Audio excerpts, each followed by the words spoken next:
Shalom à chacun, dans cette vidéo je vous propose de parler de cette fameuse marque de la bête. Pour ceux qui découvriraient ce sujet, très globalement, qu'est-ce que c'est que la marque de la bête? Eh bien c'est dans les textes de l'Apocalypse, on a des prophéties pour la toute fin des temps qui nous indiquent qu'il y aura un système mondial qui sera en place et tous ceux qui seront quelque part piégés dans ce système mondial, sous l'influence de ce système mondial, seront marqués par ce qu'on appelle donc la bête, et c'est le système mondial donc qui est semblable à une bête. Dans cette vidéo, je tiens vraiment à préciser, on va voir des pistes de réflexion, quelques propositions selon la Torah. On va essayer de regarder qu'est-ce que peut nous enseigner la Torah, et on verra que dans la paracha Mishpatim, justement, dans le livre d'Exode, notamment au chapitre 21, eh bien on a des indications assez intéressantes qui vont, je pense, nourrir une bonne réflexion sur ce sujet de la marque de la bête et permettre d'y voir peut-être un petit peu plus clair. Et donc j'insiste, il n'y a rien de dogmatique ici, ce sont des propositions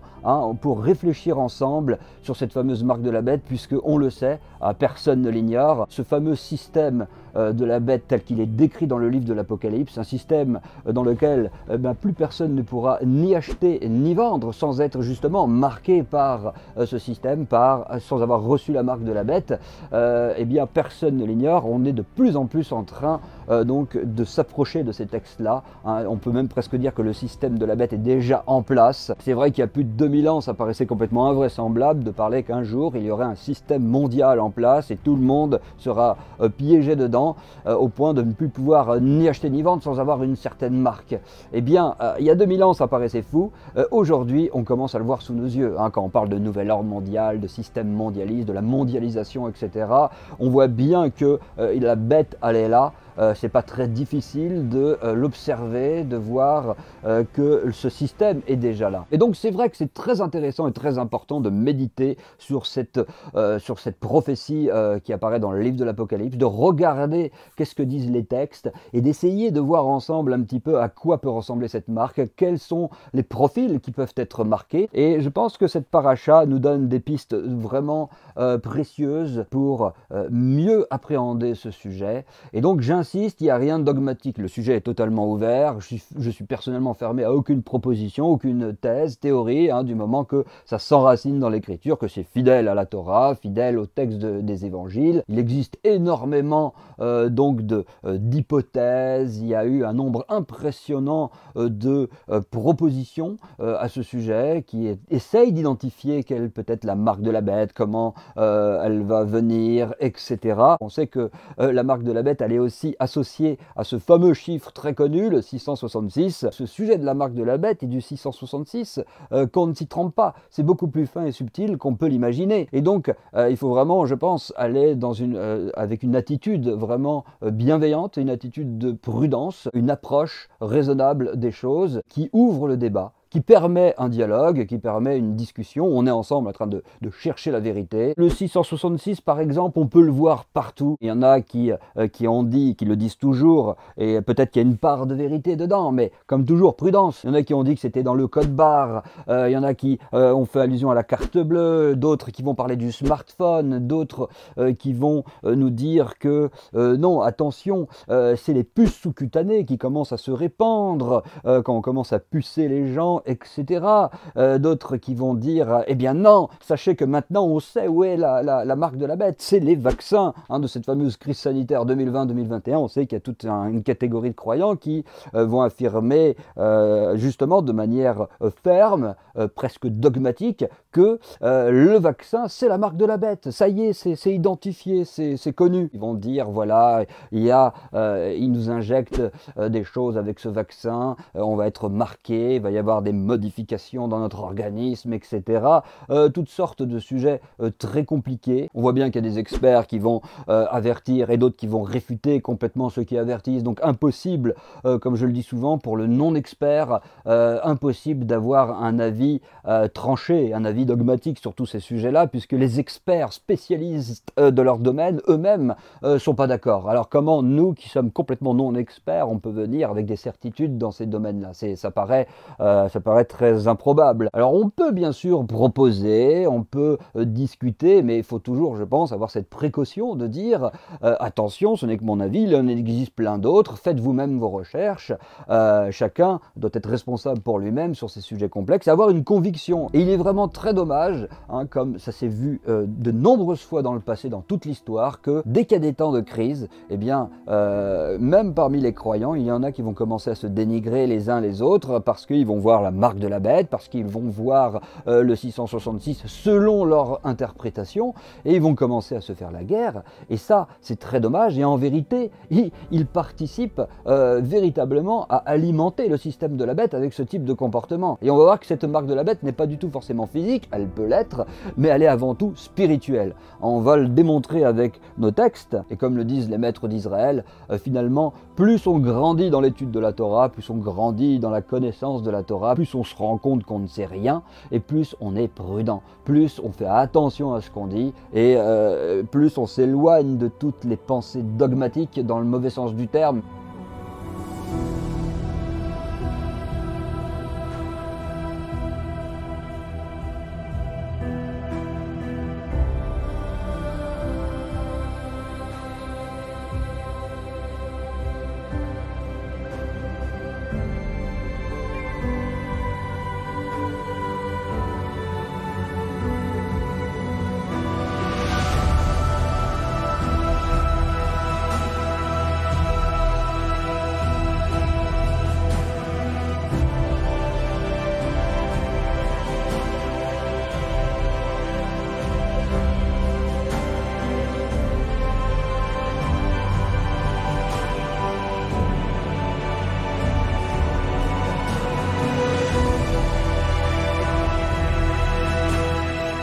Alors après cette longue introduction qui était, je pense, importante et nécessaire, je vous propose d'aller dans le verset de Exode 21, 5, 6. C'est le centre de notre partage. Ces versets-là vont nous permettre d'avoir une petite réflexion intéressante, je crois, sur la marque de la bête. Il est dit là-bas, donc au sujet, vous savez, de l'esclave.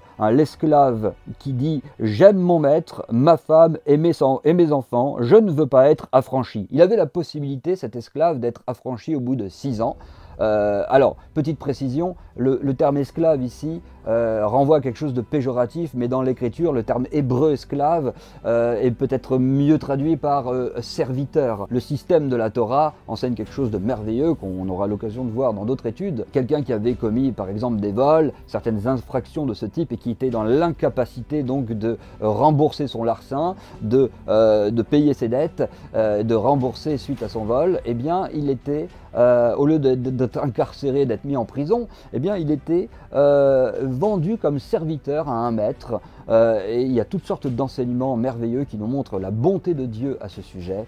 C'est pas du tout esclave comme on l'imagine de manière péjorative, un esclave qui va être battu, exploité, pas du tout. Au contraire, ce séjour en tant que serviteur pour éponger sa dette, eh bien, lui apportait de s'améliorer. Au point que la Torah nous montre qu'il pouvait refuser de partir. Au bout de 6 ans, la liberté lui était redonnée et il pouvait refuser de partir. Et c'est ce que nous dit le verset.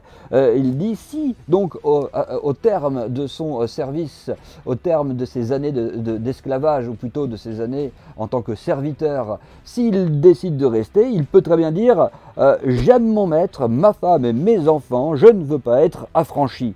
Alors, le verset 6, il nous dit quoi?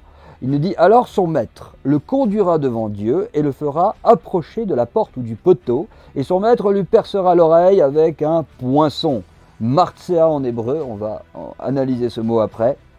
Et l'esclave sera pour toujours à son service. Et pourquoi l'oreille? Bon, un commentaire très connu pour ceux qui étudient un petit peu la Torah, un contemporain de l'époque du Messie Yeshua, Jésus, c'est le fameux Rabbi Yochanan ben Zakkai qui a dit, eh bien, pourquoi on lui poinçonnait l'oreille, donc avec un appareil spécial, on faisait une marque dans l'oreille, dans le lobe de l'oreille droite. Pourquoi? Eh bien parce que cette oreille qui a entendu sur le mont Sinaï, lors donc du don de la Torah et de tous les commandements, qui a entendu l'Éternel dire « Les enfants d'Israël seront pour moi mes serviteurs, ils seront des serviteurs pour moi », cette oreille qui a entendu ça et qui décide de prendre un autre maître que l'Éternel, et qui donc décide de rester serviteur d'un maître de chair au lieu d'être serviteur du roi des rois, eh bien cette oreille qui, malgré avoir entendu clairement la volonté de Dieu, décide d'être au service de quelqu'un d'autre, eh bien que cette oreille soit marquée. Hein, ça c'est un des commentaires connus rapportés par les maîtres d'Israël. Et donc déjà ici, très clairement, on voit qu'il y a une histoire de marque. Et c'est pour cela que cette paracha Mishpatim va nous aider à comprendre la marque de la bête un peu mieux. Effectivement, certains pourraient se poser la question, cette marque de la bête dans l'Apocalypse, puisqu'il y a tout dans la Torah, puisque effectivement la Torah, et c'est vrai, la Torah contient tout, c'est la parole de Dieu, elle est infinie, il y a tout dedans. Alors on peut se dire, alors où est-ce qu'on pourrait trouver la marque de la bête dans la Torah? En plusieurs endroits, notamment, eh bien ici dans notre paracha Mishpatim, hein, on voit très clairement une allusion à la marque, qui est très intéressante, puisqu'on voit que celui qui est marqué, hein, eh bien, donc il est acquis par ce poinçonnement, il est acquis par une marque, et la marque de celui qui se voit poinçonné est le résultat, résulte de son allégeance à un certain maître, que ça soit Dieu, que ça soit un maître de chair. On voit que la marque n'est que la conséquence de son allégeance, d'un comportement qu'il a, hein, de ce qu'il a choisi. Et là il y a un commentaire des maîtres d'Israël que j'ai trouvé, un commentaire qui apparaît dans les Tosfot. Ce commentaire a été le déclencheur de la vidéo, puisqu'il dit la chose suivante. Si vous regardez le mot poinçon en hébreu, donc l'esclave qui veut rester avec son maître, on le poinçonne, on le marque, conséquence de son allégeance à un maître de chair, il est marqué sur l'oreille, eh bien on voit que le mot martsea en hébreu a une valeur numérique de 400. Et là, encore une fois, hein, on voit à quel point la Torah, elle est tellement divine et scientifique et précise. On le sait, la gematria est un apéritif à la sagesse, comme on dit, comme les maîtres disent. La gematria peut venir appuyer un enseignement biblique déjà existant. On ne fait pas, la gematria c'est donc la valeur numérique pour ceux qui ne savent pas, et on ne fait pas évidemment, on ne peut pas, et les maîtres d'Israël le disent très bien, on ne peut pas faire un enseignement uniquement à partir des valeurs numériques, sinon on peut aller dans tous les sens. Mais on l'a dit plusieurs fois et on le répète, la gematria, ça vient par contre confirmer des enseignements, parce que les valeurs numériques dans la Bible je parle, notamment en tout cas, elles sont absolument pas aléatoires, hasardeuses, pas du tout. Il y a une science divine, il y a des messages de Dieu que les sages d'Israël nous font ressortir. Et là, notamment, ils nous disent, regardez, le poinçon, donc cet appareil pour marquer, gematria 400. Et évidemment, pour ceux qui connaissent un tout petit peu ces notions-là, l'hébreu, 400 c'est la lettre Tav, et la lettre Tav fait référence à la marque telle que c'est écrit clairement dans le prophète Ézéchiel. Si on va dans le chapitre 9 là-bas, j'ai noté le verset, regardez là-bas ce qu'il dit, Dieu, il dit la chose suivante, l'Éternel dit donc à l'ange, l'ange destructeur, passe au milieu de la ville, au milieu de Jérusalem, et fait une marque sur le front des hommes qui soupirent et qui gémissent à cause de toutes les abominations qui s'y commettent. Tuez, détruisez, mais n'approchez pas de quiconque aura sur lui la marque. C'est le Tav en hébreu, c'est clairement écrit Tav en hébreu. N'approchez pas de celui qui aura donc la marque 400, même gematria que poinçon, le poinçon utilisé pour marquer l'oreille. Et commencez par mon sanctuaire, dit l'Éternel. Et là, il y a d'autres commentaires. On aura l'occasion d'aborder plus en profondeur ce détail, mais très rapidement, globalement. Il y a d'autres commentaires qui nous expliquent qu'il y avait notamment deux types de taves différents, un tave marqué avec du sang et un tave marqué avec de l'encre. Et c'était pour différencier parmi le peuple de Dieu, pour différencier deux types de profils de croyants. Des croyants qui étaient justes, repentis, collés à Dieu, qui étaient vraiment dans un travail de sanctification, de repentance véritable, qui étaient vraiment dans une dynamique de s'améliorer, de croître dans les voies de Dieu, un travail sérieux, ils effectuaient un vrai travail, et donc ceux-là, ils étaient marqués avec un tave d'encre, et il y avait ceux qui étaient marqués avec un tave de sang, et ceux-là, c'était finalement les personnes qui font partie du peuple de Dieu, mais qui étaient dans la légèreté, qui étaient impénitentes, qui manquaient cruellement de repentance, qui étaient donc marquées par l'orgueil, qui vivent à moitié dans le péché, qui sont très légères, qui sont loin de la crainte de Dieu, loin de l'humilité que Dieu demande, puisqu'on sait que Dieu fait grâce aux humbles, mais il résiste aux orgueilleux. Et donc ceux qui sont marqués avec un tave de sang, il y a une des racines d'orgueil qui sont là, et qui fait qu'ils ne recevront pas un tave marqué à l'encre qui fait en sorte que les anges destructeurs ne les toucheront pas. Même les épîtres nous parlent d'un certain type de profil, qui a la marque de la flétrissure dans sa propre conscience, d'autres qui sont marqués par tel et tel tare. C'est des façons de parler qu'on retrouve dans les épîtres aussi. Et on voit donc dans cette prophétie de Ézéchiel, qui nous parle pour les temps de la fin, et qu'il y avait donc deux types de marques. Et là, ça c'est très important. Et on fait le lien avec la valeur numérique du poinçon, qui était la marque que l'esclave recevait sur son oreille pour avoir décidé de servir un autre maître que Dieu. Et d'autres commentaires nous expliquent aussi quelque chose de tout à fait intéressant, c'est qu'il y a une allusion, encore une fois, à l'esclavage. Puisque les 400, on sait très bien, ça fait allusion aux 400 ans d'esclavage. Dieu a libéré son peuple de 400 ans d'esclavage. Et on voit que dans la sagesse de Dieu, le sort est scellé avec ce poinçon, une marque qui fait allusion aux 400, et la personne qui est sortie de 400 ans d'esclavage, Dieu lui donne la possibilité d'être libérée de tout cela, et bien cette personne refuse, elle décide malgré tout de suivre un maître de chair et non l'Éternel, et bien mesure pour mesure, c'est dans la justice de Dieu que tu vas être marqué. Avec un appareil qui lui aussi a la valeur numérique 400, tu appartiendras effectivement à ton nouveau maître, tu seras esclave d'un nouveau maître, soit un maître de chair, soit, on l'a compris, le Satan, pour ceux qui refusent de se repentir.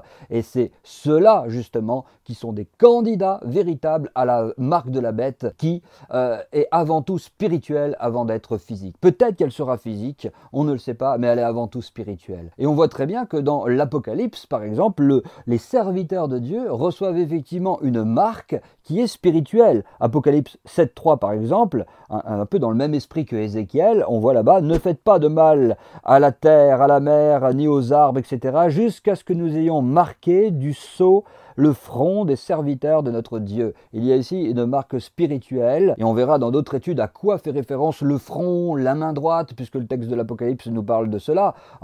Ça serait trop long dans cette vidéo d'en parler, mais on fera une vidéo, si Dieu permet, où on parlera spécifiquement de ça et d'autres éléments encore pour nourrir notre réflexion. Mais très globalement, ce que je voulais voir ici avec vous, c'est que cette histoire de marque apparaît dans la Torah et est très liée avec qui on suit finalement, sous quelle influence on se place. Selon cette influence, on sera marqué soit du sceau de Dieu parce qu'on suit vraiment l'Éternel et qu'on est repentant, soit par le Satan qui va nous poinçonner aussi. Dans notre paracha, dans la Torah, ici, c'était l'oreille droite qui était poinçonnée, le lobe droit.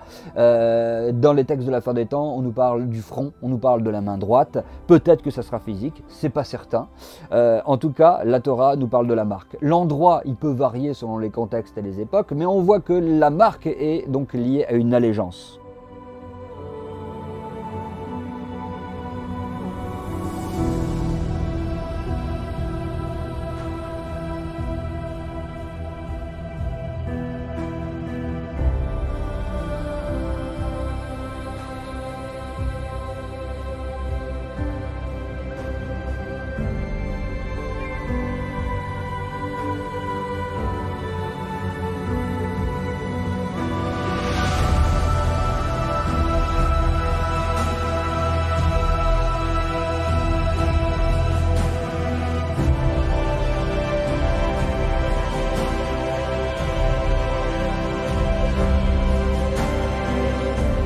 C'est pour ça que la marque de la bête fait vraiment allusion à qui on fait allégeance. Est-ce qu'on décide de suivre les théories de ce monde? Est-ce qu'on décide de suivre l'esprit de ce monde, tous les avis, toute l'ambiance, les influences de ce monde qui globalement ne marche pas dans les voies de Dieu, rejette la Torah de Dieu, ne croit pas dans le Messie, ne veut pas suivre les enseignements du Messie, puisque les prophéties en plus nous le disent très bien, à la fin des temps, les gens ne supporteront plus la saine doctrine. On y est, mes amis. Il y en a beaucoup qui ne supportent plus la saine doctrine. J'ai pas mal d'échanges, de messages avec diverses personnes et je suis assez effaré de voir qu'il y a des personnes qui finalement ne supportent plus la saine doctrine pour de vrai, mais auront la démangeaison d'entendre des choses agréables dit l'Écriture. C'est le rabbi Shaul de Tars, Paul, qui dit pour la fin des temps, c'est comme ça que ça va se passer. Sachez que même parmi le peuple de Dieu, il va y en avoir qui ne supporteront plus d'entendre la vérité, d'entendre les vrais enseignements de Torah, qu'est-ce qu'il faut pour être justement préservé de la marque de la bête, etc.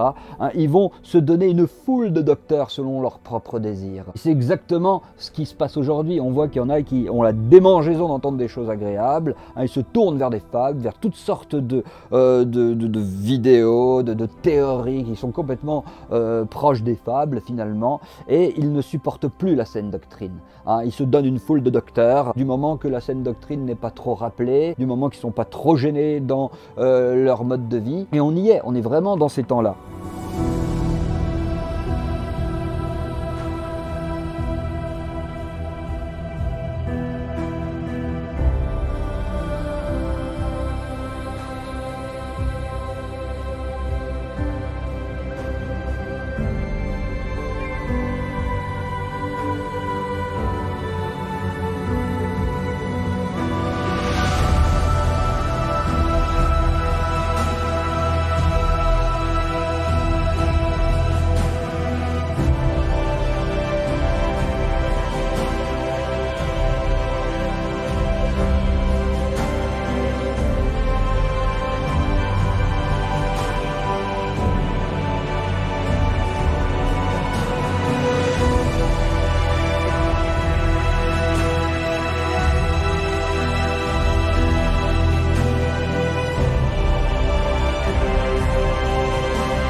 Et j'ai trouvé un commentaire que je voulais vous rapporter très intéressant qui montre dans les versets où on voit donc l'esclave qui dit non, je veux rester avec mon maître, etc. J'aime ma femme, j'aime mes enfants. Il y a une interprétation qui existe. On peut voir en allusion que ça peut être le discours de celui qui décide de suivre l'Éternel et de rester accroché à l'Éternel. Quand l'esclave il dit j'aime mon maître, ça fait référence, allusion à Hachem, à l'Éternel, notre Dieu.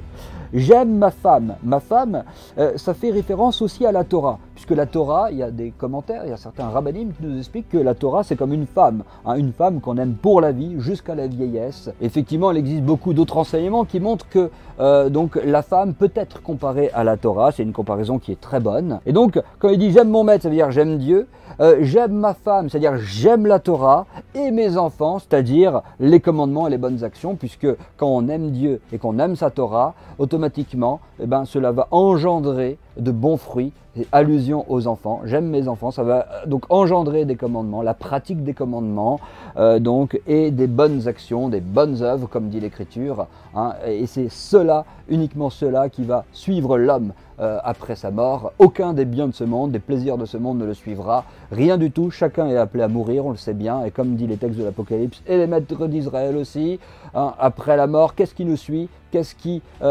nous accompagne? Ce sont nos bonnes œuvres. Tous les commandements qu'on a accomplis sur cette terre, l'étude de la Torah qu'on a mené, toute la connaissance acquise de Dieu, tout cet amour, cette relation qu'on a développée avec Dieu, toute cette huile qu'on a amassée méticuleusement tout le long de notre pèlerinage terrestre, toutes ces choses, c'est ce qui nous suit. Heureux ceux qui meurent dans le Seigneur, dit le texte de l'Apocalypse, car leurs œuvres les suivent. Et donc on voit que quelqu'un qui parle comme ça, il dit « Je ne veux pas être affranchi de mon maître qui est l'Éternel ». Tout ça c'est en allusion, puisque on l'a compris, on le sait, le texte au sens littéral nous parle de celui qui justement ne veut pas aller avec l'Éternel, mais qui préfère être au service d'un maître de chair. Mais en allusion, on a celui qui tient le bon discours et qui dit « Non, non, non, non, non, je ne veux pas être affranchi de ce merveilleux maître qui est tout puissant. Je désire rester attaché à mon maître et je ne voudrais jamais me séparer de lui. » Et il en sera fait selon sa volonté. Et lui, il va être marqué, mais du sceau de Dieu. Vous voyez, il va être poinçonné, mais d'un poinçon, d'un tave qui va être de Dieu. Puisque le 400, ça peut faire référence à toutes sortes dans la Bible, dans la Torah, de choses négatives, mais aussi à des choses positives. Vous savez, c'est comme le 666. Il y en a qui vont voir le 666 partout, vont dire « Ah, c'est le diable !» Mais attention, le 666 dans la Torah, ça fait aussi référence, on le trouve une fois écrit par rapport à la richesse de Salomon, et ça fait référence à quelque chose qui n'est pas diabolique. Ça fait référence à ce moment-là, dans la Torah, à quelque chose de positif. Et il y a beaucoup d'enseignements par rapport à cela qu'on verra dans d'autres vidéos, encore une fois. mais il faut faire attention, hein. Des fois on tombe dans des biais, ce qu'on appelle des biais de raisonnement, des biais de confirmation, on en a déjà parlé dans d'autres vidéos, c'est des mécanismes de notre mauvais penchant, des mécanismes de notre nature humaine qui est défaillante et qui va conclure trop rapidement sur des sujets. Et par exemple le 666, trop facilement on va voir le Satan, on va voir quelque chose de diabolique, mais pas forcément. Pas forcément. Hein, ça peut l'être évidemment, mais pas forcément. Et c'est pareil pour toute chose. L'Éternel nous le montre au travers de sa Torah. À toute chose, il y a son contraire. Hein, on le sait bien. Il y a le haut, il y a le bas, il y a la gauche, il y a la droite, il y a le jour, il y a la nuit, il y a le chaud, il y a le froid. Enfin, c'est que des choses comme ça avec l'Éternel. Cette notion de pureté et d'impureté est valable partout.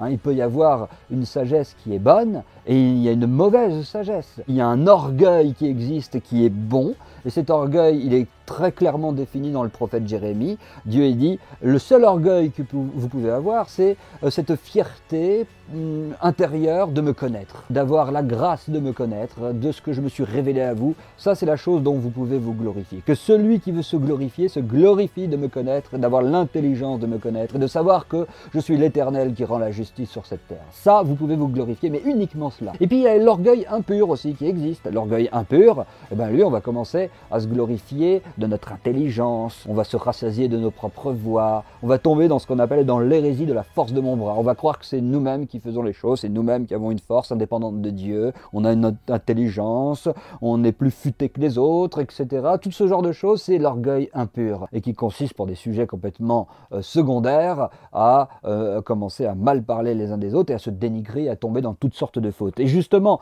toutes sortes de fautes de quoi? De fautes du langage, puisque le problème des fautes de la bouche revient dans toute l'écriture, comme si Dieu insistait pour dire attention, c'est là un des plus grands péchés, les plus graves, les plus nuisibles, etc. Et on aura l'occasion de le démontrer. Ceux qui vont être marqués, justement, cette fameuse marque de la bête, va atteindre tous ceux qui ne font pas attention à leur bouche, justement. Beaucoup plus que ceux qui font un vrai travail et qui vraiment se sanctifient à ce niveau-là, qui font attention, qui demandent pardon à Dieu, qui essayent de s'améliorer dans ce domaine. Ceux-là, ils vont être épargnés de la marque de la bête. Et ça, c'est très important. On ne peut pas être marqué de manière hasardeuse, de manière aléatoire. C'est pour ça que je ne suis pas du tout d'accord avec ceux qui vont dire que le vaccin, c'est la marque de la bête, parce qu'il y a des vrais craignants Dieu. Il y a des rabbinim extrêmement sérieux qui sont pour le vaccin et qui l'ont même pris. Et c'est inconcevable qu'ils soient marqués à leur insu. Ça me paraît pour moi inconcevable. Encore une fois, on peut discuter du sujet, mais ça me paraît totalement inconcevable d'être marqué de cette façon-là, alors qu'il y en a véritablement qui sont des vrais fidèles serviteurs de Dieu. Ils sont entourés aussi d'experts, de médecins, etc. Ils ont leurs avis, ils ont leurs experts. Il y a beaucoup de rabbins aussi qui ne sont pas d'accord avec ce vaccin et qui disent que non, il y a un potentiel danger, etc. On peut ne pas être d'accord à partir du moment où on ne se dénigre pas. Mais on franchit un pas de plus quand on commence à dire le vaccin, c'est la marque de la bête. Là, on franchit un sacré pas, parce que la marque de la bête, ça implique énormément de choses. Beaucoup de gens qui sont pas du tout dans une allégeance à un quelconque système de la bête, qui sont de vrais craignants Dieu et qui le prennent, on peut pas dire de eux qu'ils sont marqués par la bête. Ça serait un petit peu grossier. Et je pense que cette marque de la bête va en surprendre plus d'un. Beaucoup de ceux qui aiment bien voir la marque de la bête chez les autres vont être peut-être les premiers marqués, parce que cette marque-là, elle ne vient pas de manière hasardeuse chez quelqu'un, elle vient parce que la personne, eh bien, elle a le profil pour la recevoir. Donc quelqu'un qui ne connaît pas Dieu, évidemment, il est le premier candidat, quelqu'un qui n'est pas repenti, qui ne marche pas dans les voies de Dieu, qui ne veut pas de Dieu, qui ne veut rien entendre de Dieu et de ses conseils. C'est sûr que ça, c'est le candidat idéal. Mais après, même chez les croyants, comme le texte d'Ézéchiel nous le montre avec les commentaires des maîtres, même chez les croyants, on voit que, eh bien, il y a des profils de personnes un peu légères, qui manquent de crainte de Dieu, qui vont être impénitentes et qui vont faire par exemple beaucoup de fautes du langage, vont être légères avec leur bouche, ne vont pas se surveiller, vont être dans une fausse sécurité, une fausse confiance à cause de l'orgueil qui les anime. Eh bien, ces personnes-là vont être marquées et des candidats pour justement cette marque de la bête et pour la destruction.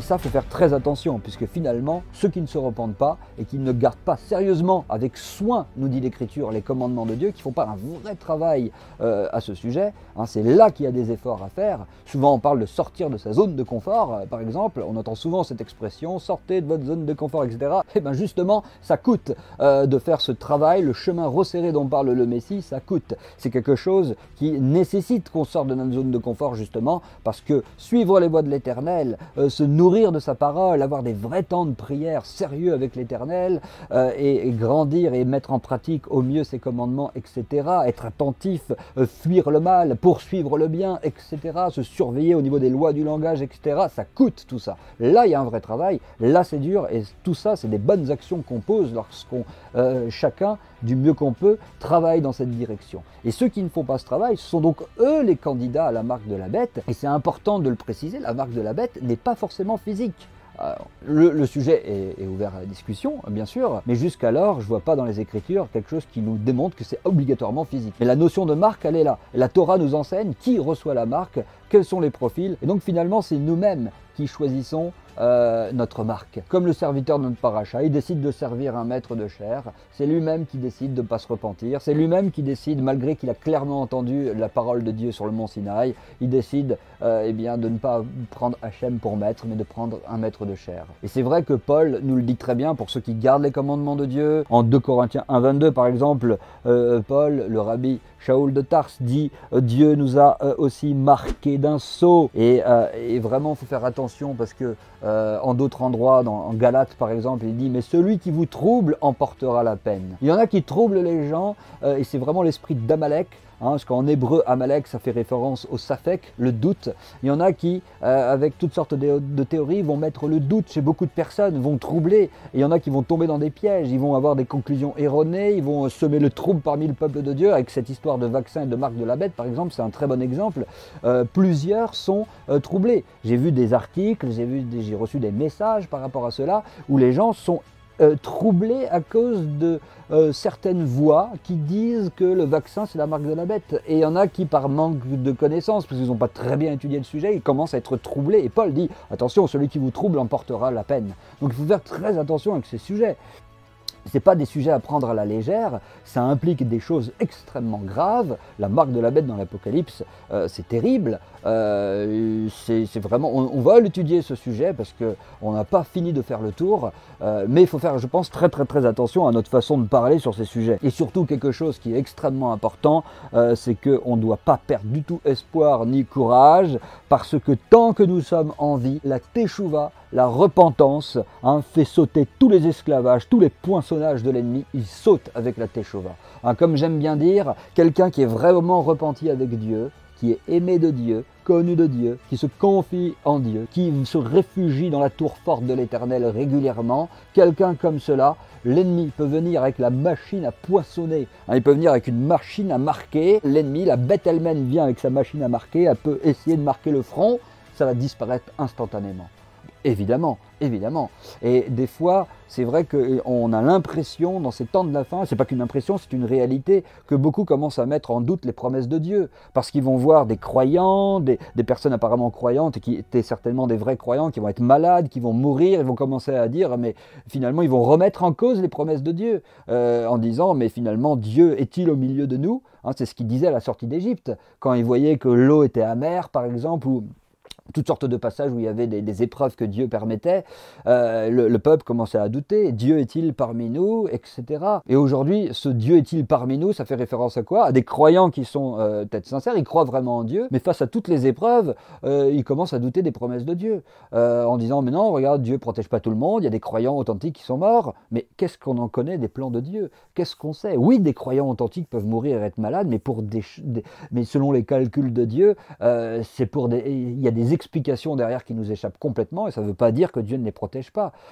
Quand Dieu protège quelqu'un, il peut peut-être passer par de la souffrance et même par la mort, bien entendu. Regardez Yeshua le Messie, l'exemple typique, il était parfaitement protégé par l'Éternel. Et ceux qui regardaient ça d'un œil extérieur, ils remettaient en cause les promesses de Dieu en disant, mais comment ça se fait qu'il se fait clouer sur une croix, qu'il se fait battre, qu'il meurt si jeune? Qu'est-ce que c'est que cette affaire?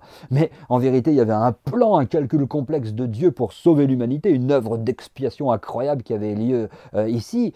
et il y en avait plein, ils voyaient que du feu, et il y en a qui commençaient à remettre en cause les promesses de Dieu, mais c'était une erreur terrible, vous comprenez? Et donc je pense que dans les crises de la fin des temps, c'est très intéressant. On voit toutes ces choses qui ressortent, on voit tous les versets des études de la Torah qu'on peut faire ensemble, hein, qui prennent toujours plus vie, qui prennent forme, on les voit, on les expérimente. Et effectivement, il y en a qui peuvent commencer à douter des promesses de Dieu, etc. Mais il ne faut pas. Les promesses de Dieu, pour celui qui est vraiment repenti, elles sont véritables, elles sont vraies. Dieu, il le dit, Dieu protège les pas de ses bien-aimés. L'ennemi peut monter, peut descendre, il peut faire ce qu'il veut, il peut venir avec sa machine à marquer. Quelqu'un qui est repenti, Dieu, sa marque, elle ne lui fera rien. Elle se dissoudra automatiquement. C'est évident, c'est des promesses de Dieu. Et si on commence à douter de cela, alors on commence à donner, hein, comme je dis parfois dans certains échanges que j'ai eus, on commence à donner un pouvoir à ce vaccin, on donne un pouvoir à la bête, à la marque de la bête qui est supérieure à celui de Dieu. Et on tombe dans l'idolâtrie. Et donc gardons bien en tête que la vraie repentance, eh bien, nous préserve de la marque de la bête. C'est certain, c'est absolument certain. Et même si on fait toutes sortes d'erreurs, Dieu conduit nos pas comme il le promet. Et ce sont des promesses de Dieu.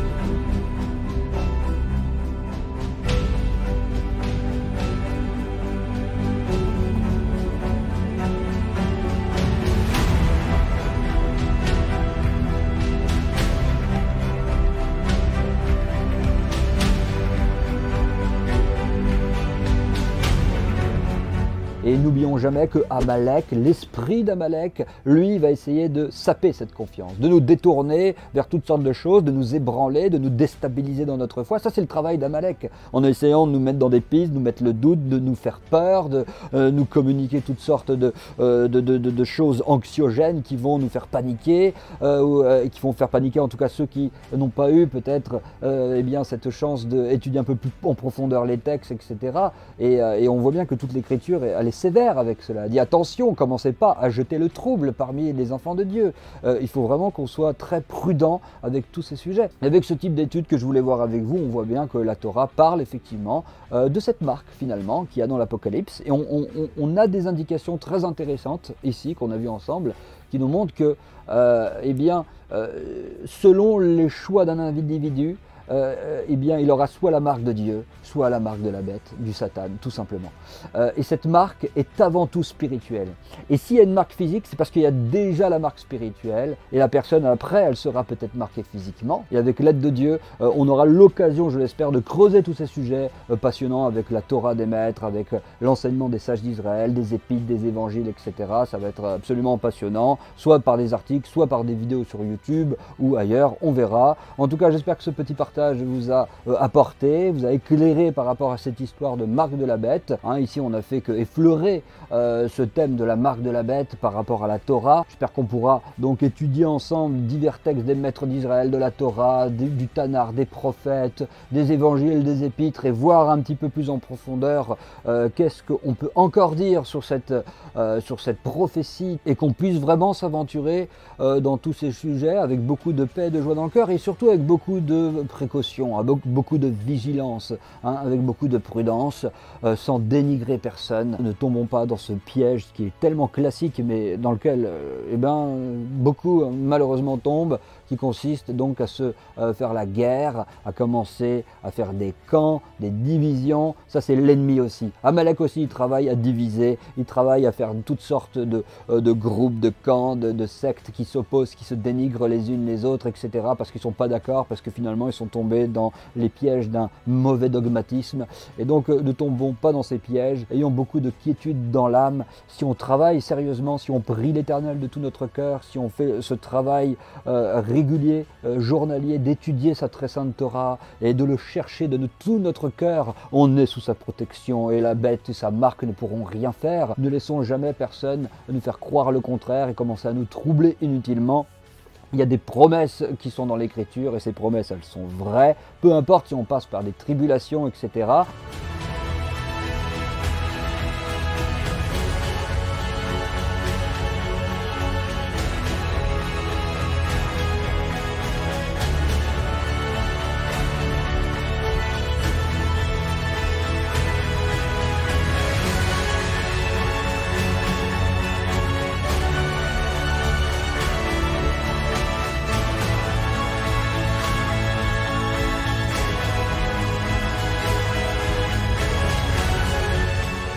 et on aura l'occasion d'en savoir plus. On est vraiment rendu dans cette période de la fin des temps, les crises de la fin des temps sont là. Personne n'avait prévu ce gros confinement mondial par exemple, et on risque d'aller de surprise en surprise, et on a encore le temps de bien se repentir, de laver notre robe, de laver nos vêtements, d'avoir des vêtements blancs comme dit l'Ecclésiaste, que en tout temps tes vêtements soient blancs, c'est-à-dire repentis, propres devant Dieu, dans une bonne conscience avec Dieu, en cherchant sérieusement et sincèrement Dieu de tout notre cœur, et on n'a pas à s'en faire, et on n'a vraiment pas à s'en faire. Ce sont les promesses de Dieu, et là on est marqué du sceau de Dieu. L'Éternel vient et c'est lui qui nous poinçonne spirituellement sur le front, il met une marque et dit « il m'appartient » et celui-là personne ne pourra le ravir de ma main. C'est aussi les promesses de Yeshua, nul ne pourra les ravir de la main de mon Père. Ceux qui s'attachent au tzaddik en chef, au grand juste en chef Yeshua, personne ne peut les ravir de la main donc de l'Éternel.